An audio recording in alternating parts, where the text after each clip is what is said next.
Hello दोस्तों, welcome back to my YouTube channel. तो आज हम बाकी के बचे टॉपिक भारत के जो भौगोलिक प्रदेश उनको देखेंगे। तो आज का टॉपिक हमारा है जो पहले करा गया, तो पहला टॉपिक है भारत का प्रायद्वीपीय पठार। भारत का प्रायद्वीपीय पठार पहाड़ का वह शिखर पहाड़ का शिखर होता है प्रायद्वीपीय पठार, जबकि पहाड़ का शिखर होता है, जबकि पठार का कोई शिखर नहीं होता है। पठार पहाड़ों की तरह ऊंचे तो होते हैं, परंतु ये ऊपर से समतल मैदानी रूपी होते हैं।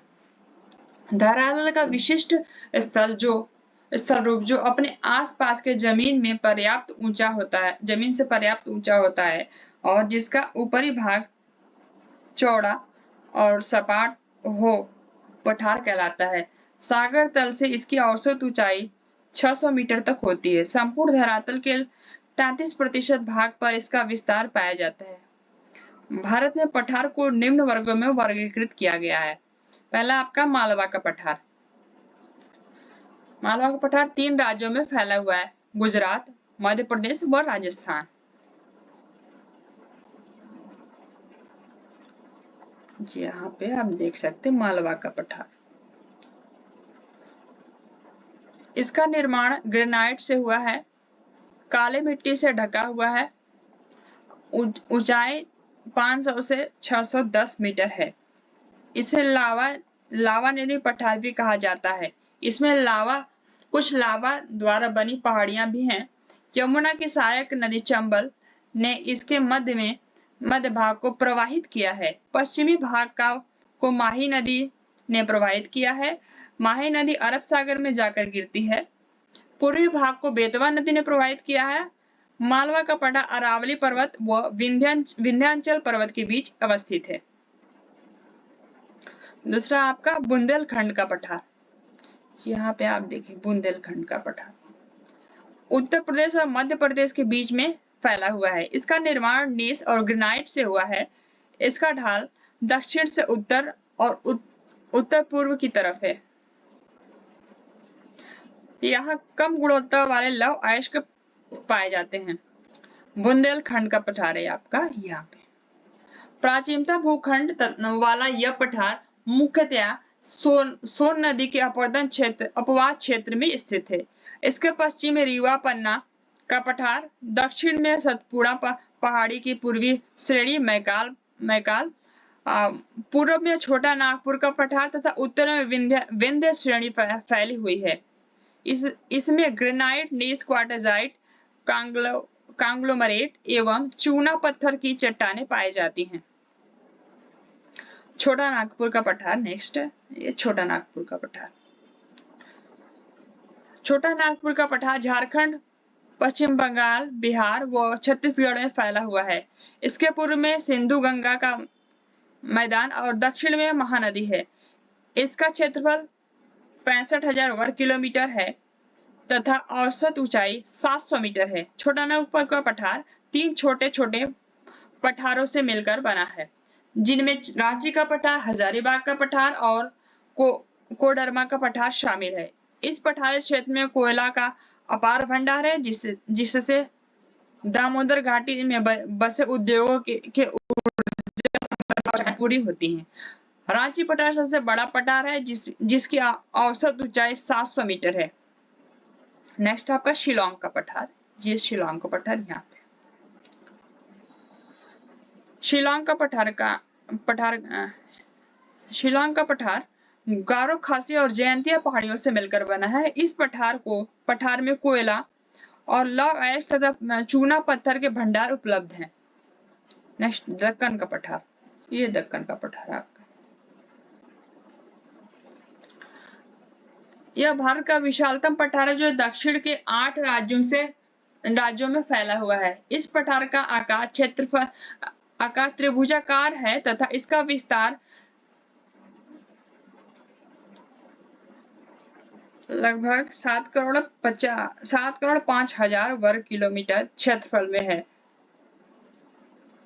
सतपुड़ा तथा विंध्याचल श्रृंखला इसकी उत्तरी सीमा है तथा पूर्व और पश्चिम से पूर्वी तथा पश्चिमी घाट स्थित है। इस पठार के अंतर्गत महाराष्ट्र, मध्य प्रदेश, कर्नाटक, गुजरात, आंध्र प्रदेश और राज्यों के भूभाग आते हैं। इसकी उत्तरी सीमा ताप्ती नदी बनाती है और पश्चिम में पश्चिमी घाट। यह पठार बेसाल्ट चट्टानों से बना हुआ है। इन चट्टानों में खनिजों की प्रचुरता तथा लौह अयस्क, मैग्नेसाइट और बॉक्साइट इत्यादि खनिज पदार्थ पाए जाते हैं। दक्कन के पठार का उत्तर पश्चिमी भाग बेसाल्ट से निर्मित लावा का क्षेत्र है। इसके अपरदन से काली मिट्टी का निर्माण हुआ है। यह कपास उत्पादन हेतु प्रसिद्ध है। इसकी औसत ऊंचाई 600 मीटर है। यह भारत का सबसे बड़ा पठार है जो उत्तर में यह 3000 मीटर ऊंचा है तथा पश्चिम में यह 900 मीटर ऊंचा है। नेक्स्ट आपका कर्नाटक का पठार। ये कर्नाटक का पठार है।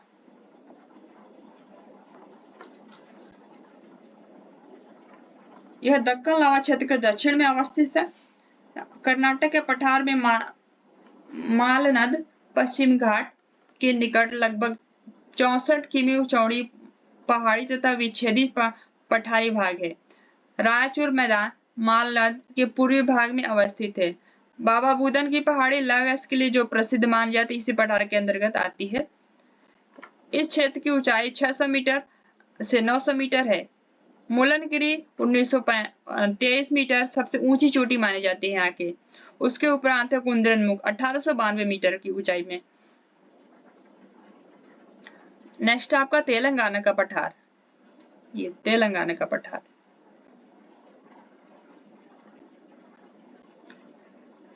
दक्कन के पठार का एक भाग जो आंध्र प्रदेश में आंतरिक क्षेत्रों को सम्मिलित करता है, कृष्णा नदी के उत्तर में है। यह दक्षिण पश्चिम मानसून की दृष्टि से मानसून का विशिष्ट प्रदेश है। इस पर शुष्क कटीले व वन विस्तृत हैं। इसके निचले समतलीय भागों में बड़े बड़े नगर मिलते हैं जो हैदराबाद और सिकंदराबाद हैं। दंडकारण्य का पठार जहाँ पे आपका उड़ीसा।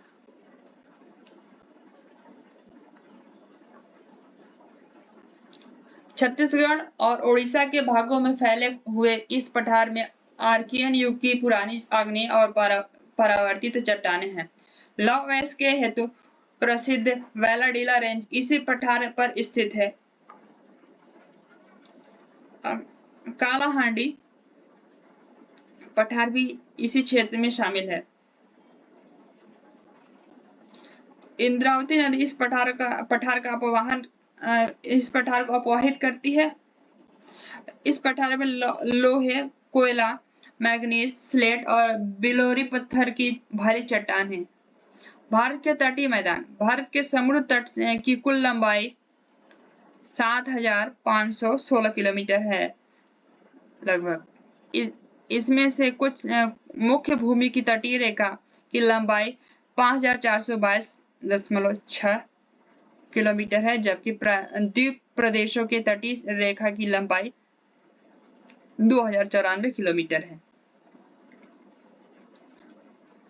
तटीय क्षेत्र वाले राज्य और केंद्र शासित प्रदेश: गुजरात, महाराष्ट्र, गोवा, दमन, दीव, कर्नाटक, केरल, तमिलनाडु, पौंडीचेरी, आंध्र प्रदेश, ओडिशा और पश्चिम बंगाल है। अरब सागर गुजरात राज्य को इसकी विस्तृत तटरेखा प्रदान करता है। गुजरात की 1214.7 किलोमीटर लंबी समुद्री तटरेखा है, जो देश की कुल मुख्य भूमि के तटरेखा का लगभग 23% है। अध्ययन की दृष्टि से भारत के समुद्र तट को 2 वर्गों में वर्गीकृत किया गया है। पहला, पश्चिमी घाट और पूर्वी घाट। पश्चिमी घाट भारत के पश्चिमी तट पर स्थित पर्वत श्रृंखला को पश्चिमी घाट या सह्याद्री कहते हैं। दक्कनी पठार के पश्चिमी किनारे के साथ साथ यह पर्वतीय श्रृंखला उत्तर से दक्षिण की तरफ 1600 किलोमीटर लंबी है। विश्व में जैविकीय विविधता के लिए यह बहुत महत्वपूर्ण है और इस दृष्टि से विश्व में इसका 8वां स्थान है। यह गुजरात और महाराष्ट्र की सीमा से शुरू होती है और महाराष्ट्र, गोवा, कर्नाटक, तमिलनाडु तथा केरल से होते हुए कन्याकुमारी में समाप्त हो जाती है। इसमें थाल घाट, भोर घाट, पाल घाट 3 प्रसिद्ध दर्रे हैं। थाल घाट से होकर बम्बई, आगरा मार्ग जाता है। कलसुबाई चोटी सबसे ऊंची चोटी मानी जाती है, जो कि 5427 फुट है। इसके अंतर्गत 3 तटीय मैदान आते हैं। इसमें है काठियावाड़ तटीय मैदान, कोंकण तटीय मैदान, मालाबार तटीय मैदान। यहाँ पे आप देख सकते हैं काठियावाड़, कोंकण तटीय मैदान, मालाबार तटीय मैदान। काठियावाड़ का तटीय मैदान यह कच्छ के दक्षिण में दमन व दक्षिण में दमन तक विस्तारित है। कच्छ से लेकर दमन तक है। इसमें अनेक बड़े बड़े नगर और बंदरगाह स्थापित हैं, जैसे सूरत, भावनगर, पोरबंदर, सलाया, जामनगर आदि। इस तटीय मैदान में नमक की बड़ी मात्रा में उत्पादन होता है। नेक्स्ट आपका कोंकण तटीय मैदान। कोंकण तटीय मैदान आपका यहाँ से और यहाँ तक चलता है। उत्तर में दमन तथा दक्षिण में गोवा के मध्य पश्चिमी तटीय मैदान ऊर्ध्वाधर गति के परिणामस्वरूप जलमग्न तट का उदाहरण है तथा यह कटाफटा तंदूरित है। तटीय निम्न भूमि असमान है तथा नदी घाटियों, संकरी खाड़ियों तथा पर्वत श्रेणियां आदि हैं। इसमें रत्नगिरी, चिपलून, मालबन जैसे अनेक नगर इस मैदानी भाग में अवस्थित हैं। इस मैदान में वर्षा अधिक होती है। यह काफी उपजाऊ है। यहाँ आम एवं चावल की दृष्टि से चावल की कृषि अधिक की जाती है। नेक्स्ट आपका है मालाबार का तटीय मैदान। उत्तर में गोवा से लेकर दक्षिण में कन्याकुमारी के तट तक तटरेखा विस्तारित है। यहाँ पे आप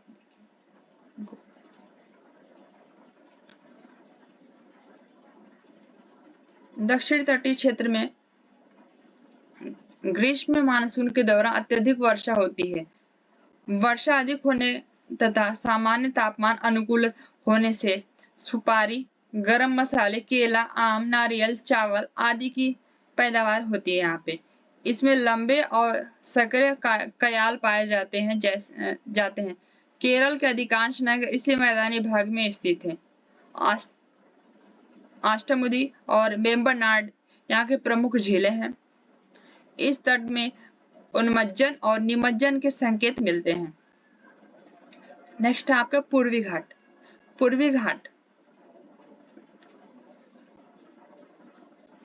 भारत उड़ीसा से लेकर तमिलनाडु तक विस्तारित है, जो कि वर्तमान में बड़ी बड़ी नदियों द्वारा विक्षेपित होकर एक असतत श्रृंखला में बदल गया है। इसकी औसत चौड़ाई 600 मीटर तक है। चौड़ाई उत्तर में 200 किलोमीटर तथा दक्षिण में 100 किलोमीटर है। इसकी चौड़ाइयों के मध्य से प्रायद्वीपीय भारत के 4 प्रमुख नदियां गुजरती हैं, जिसे गोदावरी, महानदी, कृष्णा और कावेरी के नाम से जाना जाता है। इसके अंतर्गत भी 3 तटीय मैदान आते हैं: उत्कल तटीय मैदान, आंध्र तटीय मैदान और कोरोमंडल तटीय मैदान। ये यहाँ पे देख सकते हैं आप, यहाँ से यहाँ तक है उत्कल तटीय मैदान, आंध्र तटीय मैदान और कोरोमंडल तटीय मैदान। उत्कल तटीय मैदान गंगा के डेल्टाई मैदान से लेकर महानदी के डेल्टा तक लगभग 400 किलोमीटर तक फैला है। जलोढ़ मिट्टी से बने होने के कारण चावल के उत्पादन हेतु प्रसिद्ध है। प्रसिद्ध चिल्का झील इसी मैदानी भाग में है। इस मैदान की तट रेखा सीधी और सपाट है, जिसके किनारे बालू के स्तूपों में बहुलता है। आंध्र तटीय मैदान, आंध्र तटीय मैदान उत्कल तट के दक्षिणी सीमा से पुलिकट झील तक फैला हुआ है। इसमें कृष्णा गोदावरी नदियों का बहुत बड़ा डेल्टा है। इसमें जलोढ़ मृदा का निक्षेप पाया जाता है। चावल के उत्पादन हेतु प्रसिद्ध है। आंध्र प्रदेश के नए बड़े बड़े नगर इसी मैदानी भाग में स्थित हैं। कोलेरू झील इस मैदान भाग में स्थित है। यह झील पुरानी तट रेखा को दर्शाती है। कोरोमंडल तटीय रेखा, कोरोमंडल तटीय रेखा।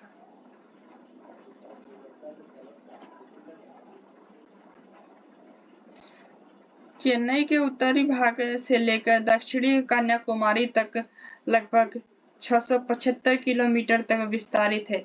इसमें कावेरी की डेल्टाई मैदान है तथा इसे दक्षिण भारत का गौरव कहा जाता है। चावल के उत्पादन हेतु प्रसिद्ध है। तमिलनाडु के अनेक बड़े नगर इसी मैदानी भाग में बसे हैं, जैसे एन्नूर, चेन्नई, तूतीकोरिन आदि। चेन्नई की मरीन पुलिन तथा श्रीहरिकोटा द्वीप द्वारा सागर से पृथ्वी पुलिकट झील इसी भाग की अन्य विशेषताएं हैं। लास्ट टॉपिक आपका भारत के द्वीपीय प्रदेश। भारत में कुल लगभग 500 से अधिक द्वीप हैं, जो बंगाल की खाड़ी और अरब सागर में स्थित है। इनमें जहां बंगाल की खाड़ी के द्वीप म्यांमार और आराकान योमा की विस्तारित निमज्जित श्रेणी के शिखर हैं, वहीं अरब सागर के द्वीप प्रवाह भित्तियों की जमाव हैं। इसके अतिरिक्त गंगा के मुहाने, मन्नार की खाड़ी और पूर्वी तथा पश्चिमी तटों के सहारे डेल्टा जमाओं से निर्मित कई द्वीप स्थित हैं। ब्रह्मपुत्र में स्थित माजुली द्वीप दुनिया का सबसे बड़ा नदी द्वीप माना जाता है। भारतीय द्वीपों को उनके उपस्थिति के आधार पर 3 भागों में विभाजित किया जा सकता है: अरब सागर के द्वीप, बंगाल की खाड़ी के द्वीप और अपतटीय द्वीप। अरब सागर में स्थित लक्षद्वीप समूह के 43 द्वीप सम्मिलित हैं। बंगाल की खाड़ी में अंडमान और निकोबार द्वीप समूह के कुल 204 द्वीप हैं। इसके अतिरिक्त अपतटीय क्षेत्र में कई द्वीप स्थित हैं और निकटस्थ राज्य द्वारा प्रशासित किए जाते हैं। कच्छ के 42 द्वीप मरीन नेशनल पार्क के भाग माने जाते हैं। तो आज का टॉपिक समाप्त हुआ। अब मिलते हैं नेक्स्ट टॉपिक में, तब तक के लिए धन्यवाद।